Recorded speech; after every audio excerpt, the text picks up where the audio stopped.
আসসালামু আলাইকুম। আজ আমরা ইশারা ভাষায় কিছু শিক্ষা উপকরণের নাম জানব। যেমন বই, বই,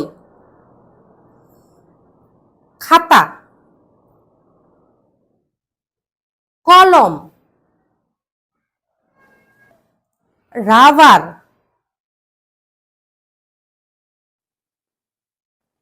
শার্পনার,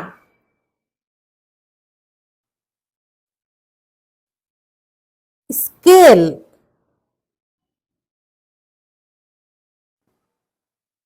কাগজ,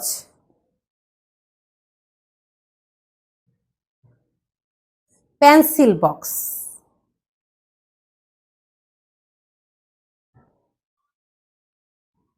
ব্যাগ, ব্যাগকে দুই ভাবে দেখানো যায়। ব্যাগ দ্বিতীয় এক হাতেও দেখানো যায়।